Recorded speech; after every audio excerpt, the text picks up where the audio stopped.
Today on Dangerous Tides, we will be looking at one of the earliest steel-hulled freighters of the Great Lakes, which proves the old pirate adage of dead men tell no tales sometimes will miss the mark. Even with the loss of the entire crew to the storms of the lakes, the SS Hudson remained a point of fascination with many of the peoples of the Great Lakes until the stories of the sinking faded from memory. Even some claim that the Hudson was a ghost ship still sailing the lakes at that point in time. But the freighter herself would not be found for 118 years. So climb aboard as we explore the SS Hudson on Dangerous Tides.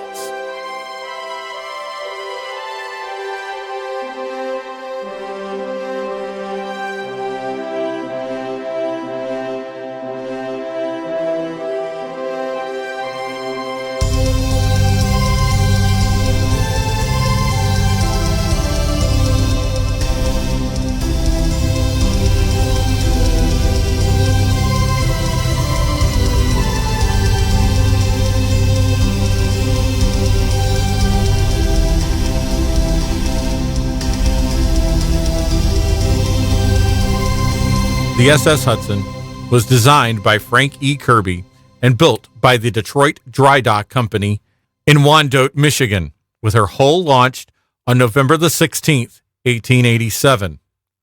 The Hudson stretched at a length of 304 feet with a beam of 41 feet and a cargo hold capacity of 2,650 tons. Her propulsion was two steam Scotch boilers hooked up to a triple extension engine that ran up to 1,700 horsepower. Other notable features of the ship included three painted masts, with two of the colors black and yellow. She also had an identical sister ship, the SS Harlem, that would be launched in the same year. At the time the Hudson was built, she cost roughly $275,000, which would be $9.3 million adjusted for inflation.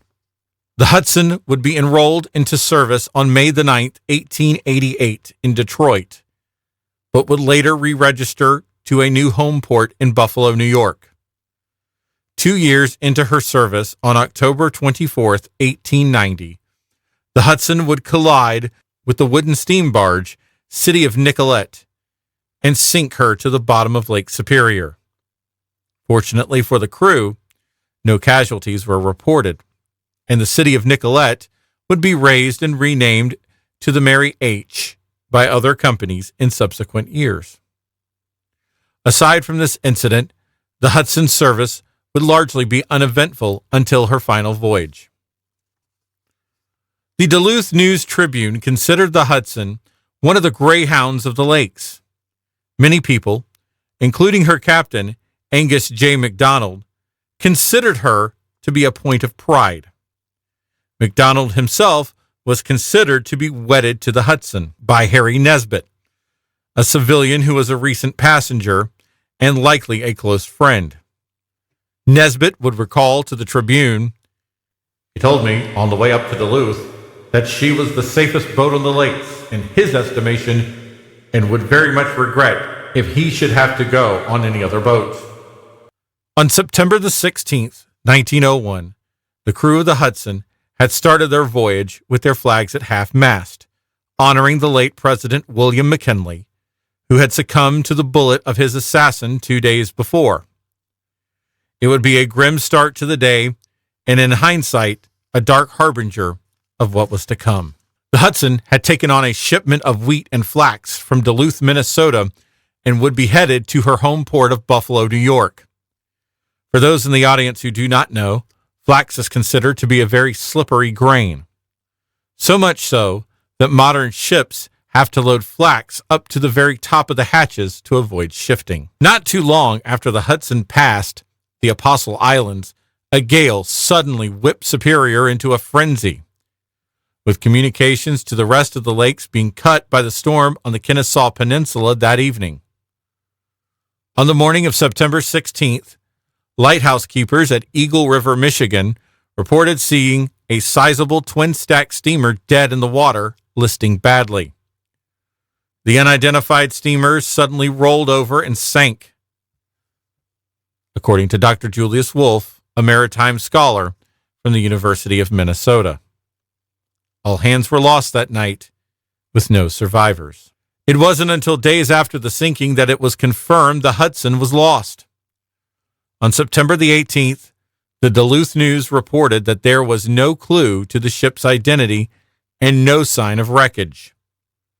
Observers said they believed a second ship sighted in the area may have rescued the crew of the sunken ship. The day after, the Tribune surmised that given the lack of wreckage, the report that a ship was foundered was probably a mistake. But by the 20th, news reports made it clear that was not the case. Fishermen had found floating wreckage from the sinking, including 2 masts, one painted black and the other painted yellow, identifying it positively as the Hudson. More wreckage would eventually turn up, including the bodies of some of the crew with life preservers bearing the name of the Hudson. Experts now presumed that the wreckage that had been found were from the cabins of the missing freighter, as they were built from wood at the time. After it was confirmed the Hudson was lost with all hands, there was a speculation that the Hudson's cargo of grain shifted during the storm, and that many of the crew had gone into the hold to try to address the problem. The crew were then trapped when the ship capsized. Wolfe wrote in support of the theory, given the fact that only a few bodies had washed ashore a few days later. It was also suspected that the vessel had engine trouble at the worst possible time. Wolfe was skeptical of this theory, writing out, "Why the Hudson succumbed when many other less substantial ships came through the storm remains one of the mysteries of the lake." There would be subsequent tales of the Hudson sailing as a ghost ship in the lakes, including one from 1941, when a tugboat captain and his first mate encountered a ship coming straight at them that appeared to match the Hudson's description. The hull was rusted and covered with a brown sludge, with the Hudson coming straight for them. The captain of the tugboat would then board the Hudson to investigate whether the vessel was in distress, but was met with apparitions of the crew. The crew had explained they were condemned to relive the sinking every year on the day it went down. Aside from this one story, most of the ghost ship stories have been forgotten to time and memory. It wasn't until 2019 that the Hudson herself would be found at the bottom of Lake Superior by Jerry Ellison and Craig Smith. Using sonar and cameras to confirm the wreck, Ellison would remark, "It's very intact, speared into the bottom bow first. So the bow is even with the mud and the stern is probably around 20 feet off the bottom. And the propeller is hanging high up in the air off the bottom." This confirms that the Hudson was not only sank just off the Kennesaw Peninsula, but sank fast.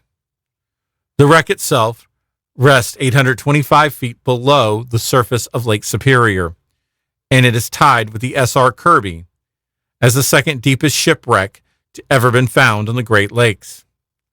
As technology advances and exploration continues, one day we may find out what exactly sank the Hudson. Thank you for joining us today. The episode is dedicated to the lives lost on the Hudson and the dedication, commitment, and efforts of the maritime experts who continue to tell the stories and preserve the memories of the people involved.